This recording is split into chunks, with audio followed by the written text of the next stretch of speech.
Hello viewers, నేను మీ doctor Shailesh Kumar గర్గే.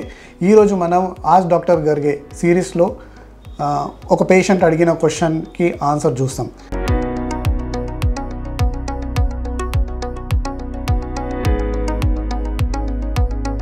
So ఈ patient Shyamala Lakshmi గారు.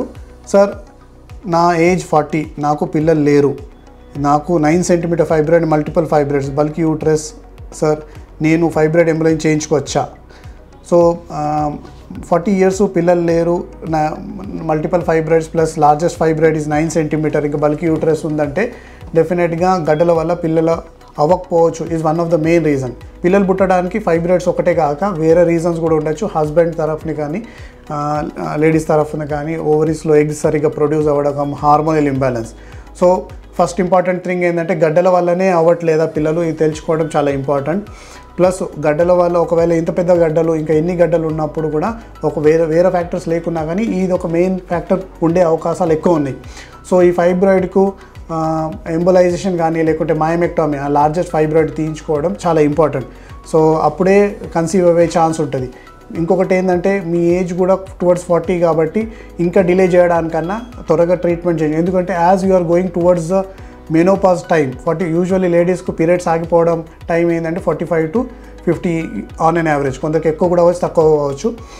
కాబట్టి మనం ఇంకా డిలే చేస్తే ఒకవేళ ఈ ట్రీట్మెంట్ తీసుకున్న తర్వాత కూడా మీ ఓవరియన్ రిజర్వ్ అంటే ఎగ్స్ ప్రొడ్యూస్ చేసే కెపాసిటీ తగ్గుతూ ఉంటుంది. కాబట్టి త్వరగా ట్రీట్మెంట్ చేయించుకోవడం చాలా ఇంపార్టెంట్.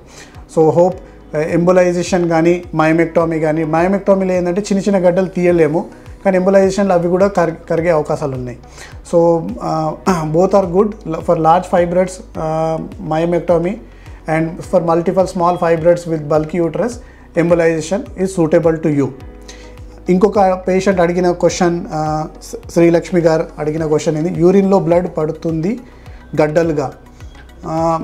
మేడం, ఇక్కడ ఏంటంటే యూరిన్లో బ్లడ్ పడడం డిఫరెంట్, ఇంకొకటి పీరియడ్స్లో అంటే క్లాట్స్ పడడం డిఫరెంట్. సో కేర్ఫుల్గా అంటే జస్ట్ ఈ పాయింట్లో మనం చెప్పలేము. ఒకవేళ యూరిన్లో బ్లడ్ పడుతుందంటే urology related and urine related కానీ యూరాలజీ క్వశ్చన్ రిలేటెడ్ కాబట్టి మీరు దగ్గరున్న యూరాలజీకి చూయించుకొని ఈ ప్రాబ్లమ్ని సార్ట్అవుట్ చేయొచ్చు. లేదు ఒకవేళ యూరిన్లో కాక ఇది పీరియడ్స్లో కానీ లేకుంటే పీరియడ్స్ అయిపోయిన తర్వాత స్పాటింగ్ అవుతుంటే maybe gynaec related problem, periods related. So డెఫినెట్గా మీ దగ్గరున్న డాక్టర్ని కలిసి ఒక్కసారి పెల్విక్ స్కాన్ అంటే అబ్డామెన్లో కింది భాగంలో మనం యూట్రస్కి స్కాన్ చేస్తాం కదా, స్కాన్ చేయించుకొని వెదర్ క్లాట్స్ యూరిన్ నుంచి వస్తున్నాయా, యూరిన్ బ్లాడర్లో ఏమైనా క్లాట్స్ ఉన్నాయా, లేకుంటే గర్భసంచిలో ఆ వైపు దగ్గర ఏమైనా క్లాట్స్ ఉన్నాయా తెలుసుకోవడం చాలా ఇంపార్టెంట్. సో మనకి ఈ స్కాన్లో డెఫినెట్గా మనకు అర్థమవుతుంది.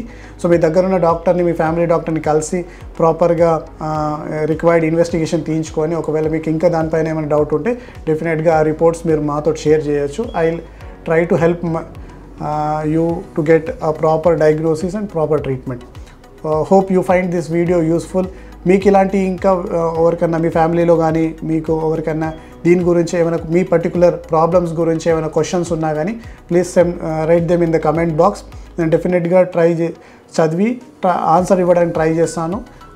Are if it's helpful for other patients definitely will try to cover it in our ask doctor series. Thank you.